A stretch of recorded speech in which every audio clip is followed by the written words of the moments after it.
anak soleh semuanya? Alhamdulillah, luar biasa, tetap semangat, Allahu Akbar. Ya, coba Pak Guru mengecek kehadiran kalian semuanya. Apakah hadir semuanya? Hadir? Hadir. Ya.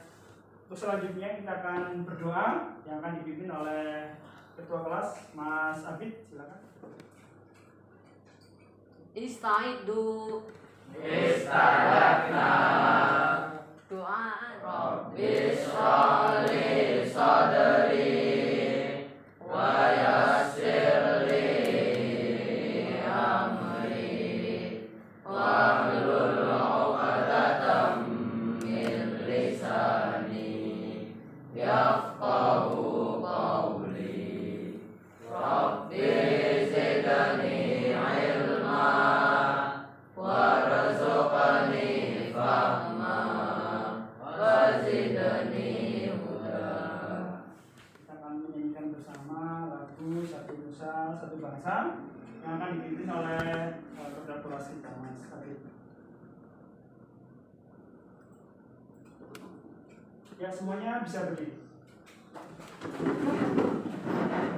kita bela bersama dua Satu nusa, satu bangsa, kita bela bersama. Ya, coba jadi SMBT. SMBT Harapan Umat Purbalingga. Jos juara organisator soleh. Beri semangat.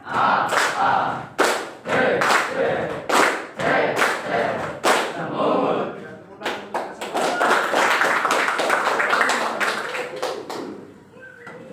Silakan, Pak.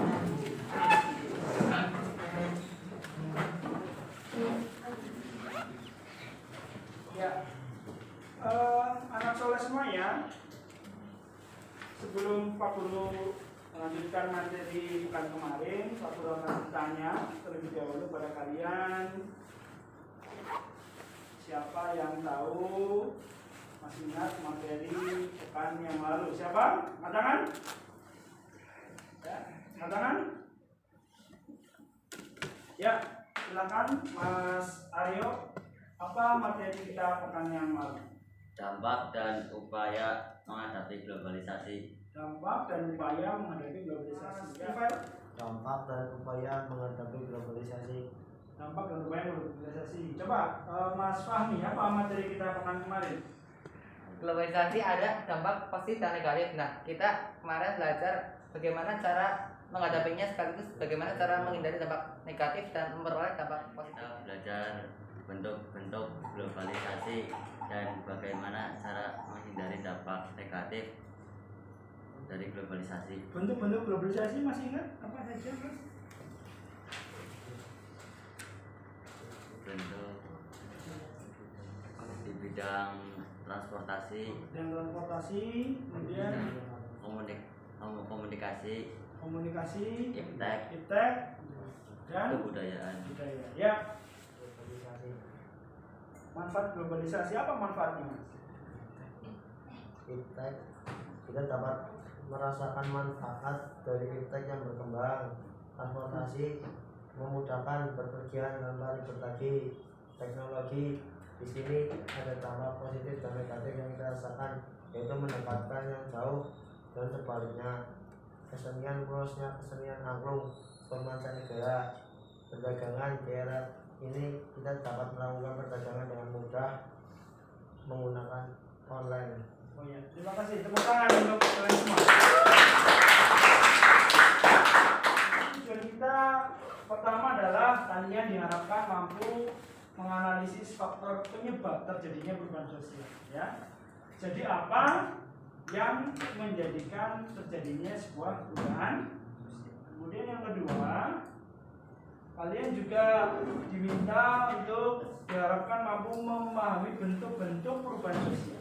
Ya, perubahan sosial itu apa saja, kemudian bentuknya apa saja. Ya, kemudian yang berikutnya kalian juga nanti menyajikan, ya, kalian diharapkan mampu menyajikan hasil diskusi perubahan sosial dan budaya dalam bentuk presentasi secara berkelompok. Ya, nanti perwakilan, kemudian yang berikutnya adalah kalian diharapkan mampu mengaitkan perubahan kehidupan sosial budaya pada saat peristiwa bawah pes pada masa penjajahan Belanda di Indonesia.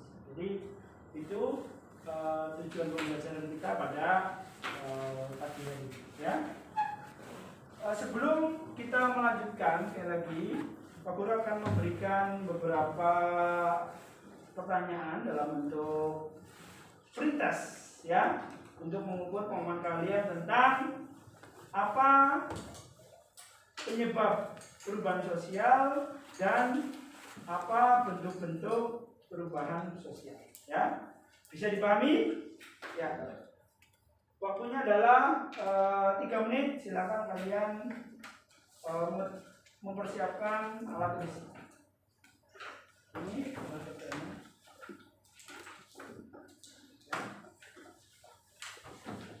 ini silakan. Bisa.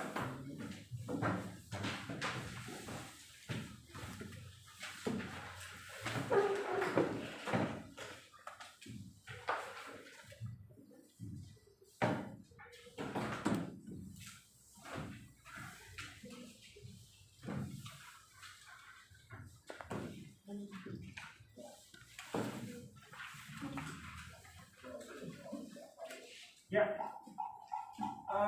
ini pertanyaan pretest yang harus kalian.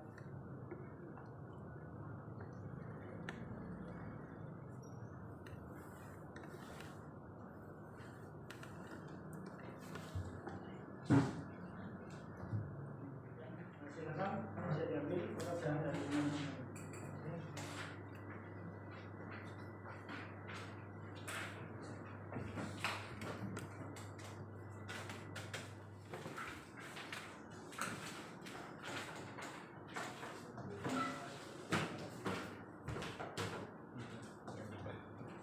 Terima kasih.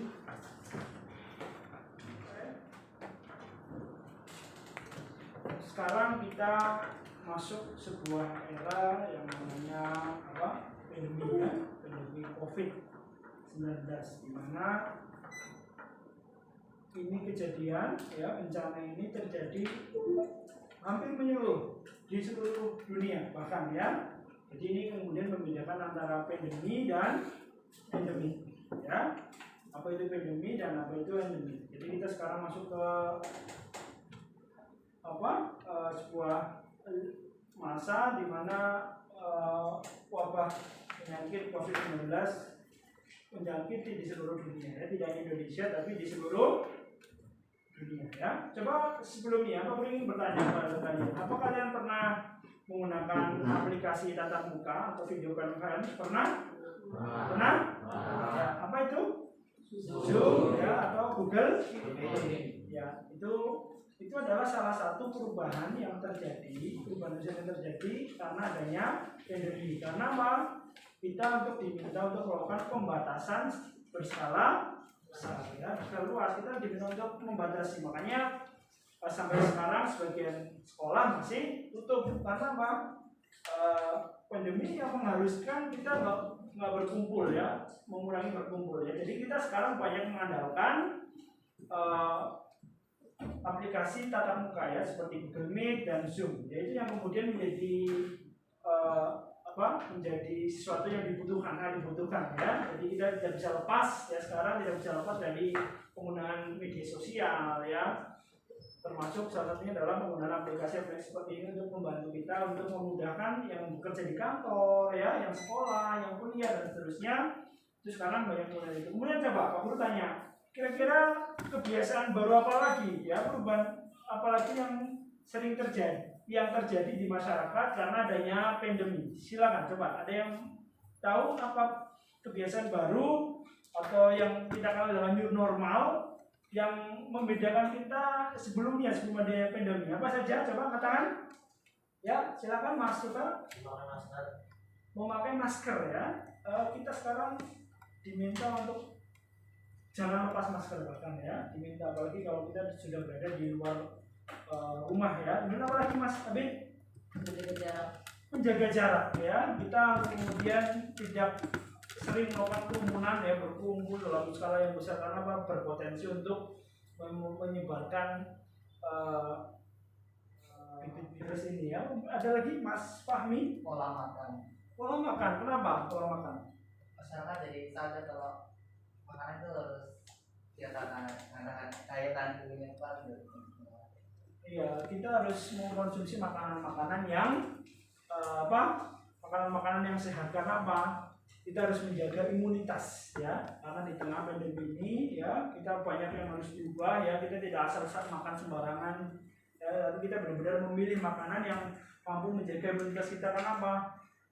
Karena virus COVID-19 ini menyerang daya tubuh kita ya, menyerang imunitas kita. Kemudian apa lagi? Kebiasaan apa? Cuci tangan ya. Jadi ada sebuah kebiasaan baru yang sudah diterapkan hampir di seluruh negeri ini ya, baik orang kaya, orang miskin ya, orang terpelajar atau enggak, itu punya kebiasaan baru, sering mencuci tangan ya, memastikan bahwa tangannya bersih ya. Itu adalah kebiasaan baru yang baru ada terjadi karena adanya pandemi. Jadi itu yang kemudian kita kenal namanya adalah perubahan sosial ya. Bisa dipahami? Jadi manfaatnya apa? Kita belajar tentang perubahan sosial dan pandemi ini. Jadi kita tahu ya sikap-sikap apa yang harus dijalankan ya terhadap sebuah perubahan sosial yang baru. Jadi ternyata kita dipaksa. Ya mau tidak mau kita harus mengikuti kebiasaan baru yang kita kenal dengan namanya apa? New normal. Apa saja tadi? Misalnya yang pertama mencuci tangan. Kemudian yang kedua adalah menggunakan masker. Kemudian apa lagi? Menjaga jarak. Ya, itu adalah kebiasaan-kebiasaan yang sebelumnya kita tidak ada sama sekali. Kemudian sekarang kita harus menggunakan itu karena apa? Untuk mencegah pandemi yang semakin meluas. Ya karena apa? Pandemi seperti ini ternyata juga terjadi pada bangsa Indonesia di awal-awal pergerakan kemerdekaan ya, di awal perjuangan kemerdekaan ya, tepatnya tahun 1910. Jadi Indonesia juga pernah mengalami wabah pes yang menyerang ya, yang mengenai bangsa Indonesia khususnya di Jawa Timur, dimulai dari Malang, yang setiap hari bisa sekitar 200 orang meninggal. Bahkan kita sudah mengenal istilah lockdown pada waktu itu ya. Kemudian itu berjangkit hampir selama 6 tahun ya, dan itu menewaskan ya, meninggal sekitar 120.000 orang di Indonesia ya selama 6 tahun ini. Sebuah kejadian yang juga mengerikan, dan kita ingat pada waktu itu ada seorang tokoh pejuang yang juga seorang dokter, yaitu Dr. Cipto Mangunkusumo. Nanti kita akan terangkan lebih lanjut ya. Selanjutnya biar suasana kita agak fresh ya, kita akan sedikit berolahraga. Setuju? Ya, setuju. Ya, kita silakan semuanya berdiri, kita akan berolahraga.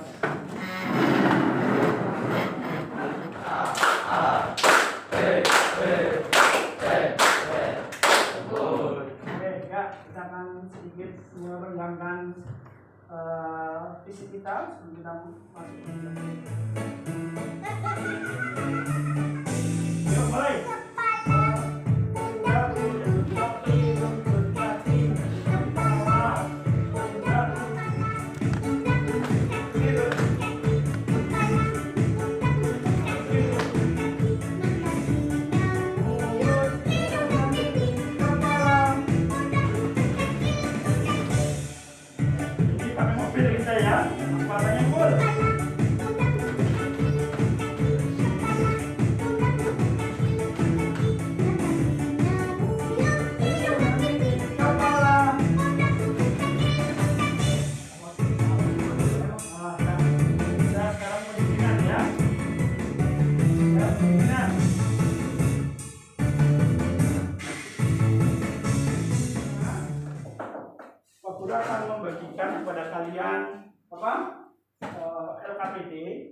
LKPD lembar kerja yang nanti kalian harus mengerjakannya nanti juga untuk bahan presentasi kalian, ya. Nanti kalian di situ silakan mengamati gambar yang ada di situ. Kemudian yang kedua adalah analisis lah apa yang ada di gambar. Kemudian tulislah hasil analisis di lembar kerjanya yang ada. Bisa dipahami? Ya. Ini kegiatan inti kita adalah mendiskusikan tentang perubahan sosial. Ya, silakan kalian berjalan kelompok dan nanti silakan semua kelompok akan mewakili, ya, semua kelompok maju untuk mempresentasikan hasil pekerjaannya.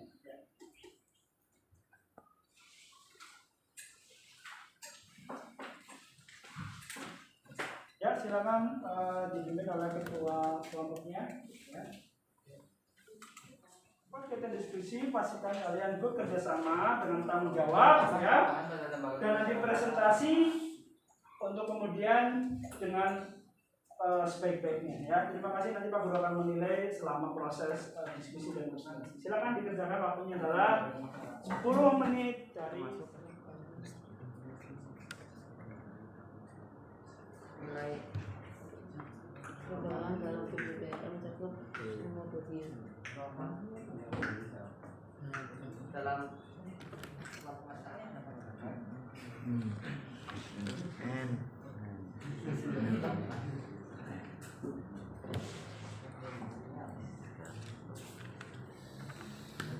sore. Iya. Beri semangat.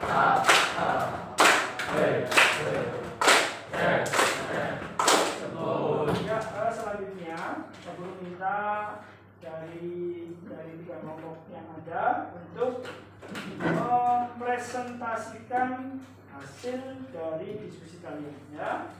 Nanti silakan kelompok yang lain bisa menanggapi ataupun memberikan pertanyaan. Paham? Ya. Dan untuk presentasi pertama ini kita akan beri kesempatan pada kelompok pertama. Kita kasih applause yang meriah untuk kelompok pertama. Silakan. Assalamualaikum warahmatullahi wabarakatuh. Waalaikumsalam warahmatullahi wabarakatuh. Perubahan sosial. Perubahan sosial adalah perubahan pada lembaga kemasyarakatan yang mempengaruhi sistem sosial termasuk nilai norma dan budaya dalam kelompok masyarakat. Yang kedua, faktor penyebab perubahan internal dan eksternal. Yang internal dicontohkan adanya demo besar-besaran di gedung DPR. Yang pertama bisa saja itu hasil dari seseorang. Yang kedua, tuntutan revolusi untuk hidup lebih baik. Yang ketiga, ketidakpuasan masyarakat atas pemerintahan sekarang. Kita untuk meniru budaya luar. Yang ketiga, timbulnya anggapan budaya luar adalah budaya wabarakatuh. Waalaikumsalam. Terima kasih buat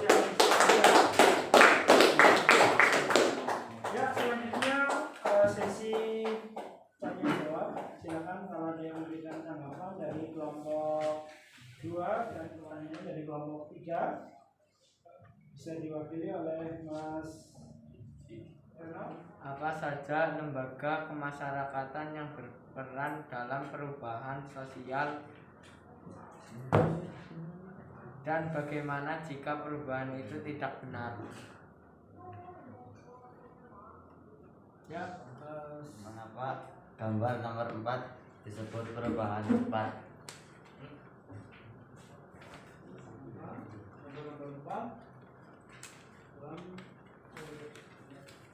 Perubahan transportasi karena manusia itu punya hasrat yang besar untuk mempermudah kehidupan sehingga mereka berlomba-lomba dan bercepat-cepat dalam majukan hal itu sekaligus dapat dijadikan motivasi untuk berkembang.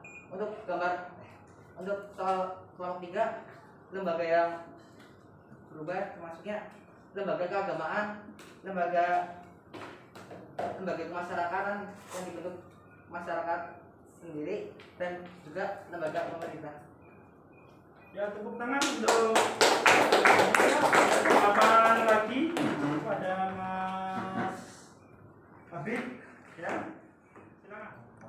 Untuk soal gambar nomor 4 itu saya rasa merupakan pembangunan stasiun, ya, bukan transportasi. Jadi itu merupakan yang direncanakan. Ini gambar 4, kami mengategorikannya untuk perubahan cepat atau lambat karena kami merasa lebih cocok untuk masukkan perubahan direncanakan atau siap direncanakan pada gambar nomor 5 dan 6. Tadi stasiun enggak termasuk transportasi. Kalau transportasi apa coba? Dalam presentasinya dan sudah menjawab tadi dari pertanyaan dari kelompok 2 dan kelompok 3 ya. Silakan bisa duduk kembali ke tempat. Ya, tepuk tangan sekali lagi yang mana? Ya. Selanjutnya Pak Guru akan menjelaskan secara singkat tentang materi yang sudah kita diskusikan tadi tentang apa itu perubahan sosial ya. Jadi yang namanya perubahan sosial itu menurut Kingsley Davis adalah bagian dari perubahan kebudayaan ya. Perubahan dalam kebudayaan mencakup semua bagiannya yaitu kesenian, ilmu pengetahuan, teknologi, filsafat, bahkan perubahan-perubahan dalam bentuk serta aturan organisasi sosial. Jadi menyeluruh. Jadi perubahan sosial budaya itu menyeluruh baik ilmu pengetahuan, kesenian, teknologi, filsafat dan yang lain. Sedangkan menurut Selo Sumarjan mengatakan bahwa perubahan adalah perubahan pada lembaga-lembaga masyarakatan di dalam suatu masyarakat yang mempengaruhi sistem sosial termasuk nilai, sikap, dan perilaku di antara kelompok-kelompok dalam masyarakat. Jadi perubahan sosial budaya itu ininya sangat luas ya. Kemudian yang berikutnya adalah tentang apa itu perubahan sosial ya. Faktor-faktor penyebab terjadinya perubahan sosial. Perubahan sosial itu terjadi karena ada 2 faktor, apa saja? Intern dan eksternal. Yang pertama adalah intern, pertamanya penduduk. Itu menjadikan adanya perubahan sosial ya. Semakin padat adanya urbanisasi ya, itu mempengaruhi perubahan sosial ya. Perubahan sosial di masyarakat ya. Kemudian adanya penemuan baru ya, adanya penemuan alat transportasi, alat komunikasi itu menjadikan berubah di masyarakat ya. Sikap-sikapnya dan seterusnya ya. Kemudian adanya konflik di masyarakat juga akan mempengaruhi nilai-nilai yang ada di masyarakat akan berubah. Kemudian yang keempat adalah terjadinya pemberontakan atau revolusi. Kemudian yang berikutnya faktor penyebab secara ekstern itu adalah lingkungan fisik yang ada di sekitar manusia, peperangan atau bencana ya. Pak Guru akan mengungkapkan bahwa bencana yang kita hadapi sekarang ini menjadikan yang meluas ya seluruh dunia, pandemi itu menjadikan terjadinya perubahan sosial ya. Kemudian yang ketiga adalah pengaruh kebudayaan masyarakat dan lainnya ya, itu faktor eksternal. Kemudian bentuk-bentuk perubahan ada perubahan secara cepat, perubahan secara lambat ya. Kemudian ada perubahan kecil dan perubahan besar, kemudian perubahan yang direncanakan dan perubahan yang tidak direncanakan ya. Ini adalah bentuk-bentuk perubahan sosial ya. Kemudian yang berikutnya Pak Guru ingin sedikit menjelaskan ternyata pada tahun 1905 ataupun di awal-awal kemerdekaan bangsa Indonesia itu pernah terjadi yang hampir sama dengan kondisi sekarang, yaitu adanya wabah pes yang masuk ke Indonesia. Yang digambarkan di slide itu bahwa tahun 1905 sampai 1910 terjadi gagal panen di Indonesia ya. Kemudian Indonesia harus pemerintah Hindia Belanda harus mengimpor beras yang dari Myanmar yang pada saat itu sedang mewabah ya, jadi menjamurnya wabah pes di Myanmar ya. Karena kebutuhan pemerintah tetap mengimpor beras itu dengan alasan bahwa tikus di Myanmar berbeda dengan tikus yang ada di Indonesia, dianggap tidak menyebar di Indonesia.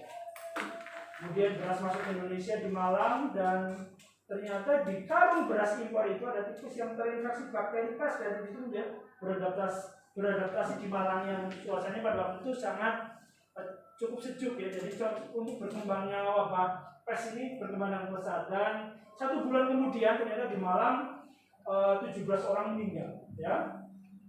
Bahkan secara data mengatakan, ada yang mengatakan bahwa tahun 1913 itu tercatat 11.384 orang meninggal ya, tahun 1915 sampai 15.000 orang meninggal ya. Jadi pada waktu itu kondisinya hampir sama dengan bangsa Indonesia sekarang ini ya. Jadi sangat mengkhawatirkan yang meninggal lewat evakuasi, dan kita mengenal ada sosok pejuang pada waktu itu yang juga seorang dokter yang sangat berjasa pada tuntasnya wabah pers di Indonesia adalah Dr. Cipto Mangunkusumo yang juga merupakan pendiri dari Budi Utomo dan pendiri dari Elit Partai ya, bersama dengan Suwardi Swebelingga dan Yos. Ya, pemahaman pertemuan kita kali ini, coba Pak Guru ingin di terakhir pertemuan kita di penutup ini, coba apa yang bisa kita simpulkan dari pembelajaran kita pada siang hari ini? Coba siapa yang bisa menyimpulkan dari pembelajaran kita untuk siang hari ini dari kelompok 3 dulu? Perubahan dapat terjadi di segala bidang, dari mulai kesenian, ilmu pengetahuan, olahraga maupun yang lain-lain. Terdapat 2 faktor, yaitu internal dan eksternal. Dan ada 6 perubahan secara berpengaruhnya, yaitu perubahan cepat atau lambat, perubahan besar dan kecil, dan perubahan yang direncanakan atau yang tidak direncanakan. Ya, terima kasih, tepuk tangan untuk Mas Fit. Kemudian coba dari kelompok Perubahan sosial mencakup banyak sekali aspek. ya. Ada di lembaga kemasyarakatan juga, lembaga kemasyarakatan. Seperti adanya perubahan norma, aturan sosial, dan lain-lainnya. Perubahan sosial juga ada faktornya, yaitu faktor ekstern dan intern. Lalu dan juga ada bentuk-bentuknya, seperti perubahan sosial secara cepat dan lambat, perubahan yang direncanakan dan tidak direncanakan, dan perubahan yang besar maupun yang kecil. Ya, terima kasih Mas. Dari kelompok Terbanyak cerita sama diskusinya satu kelas. ya, terima kasih. Tangan. Ya, ada lagi. Cukup ya. Ya.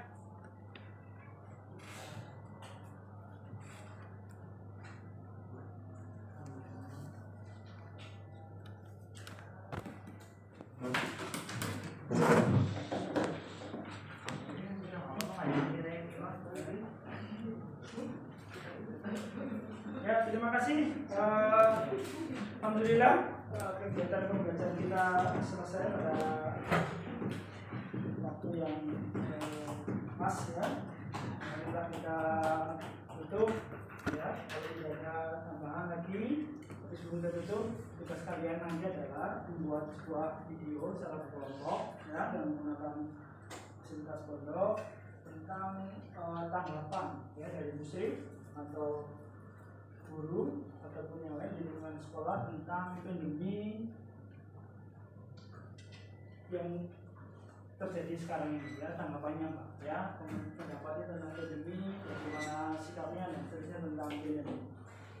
Jika itu untuk tindak lanjut kita, jadi ini silakan kalian kumpulkan nanti melalui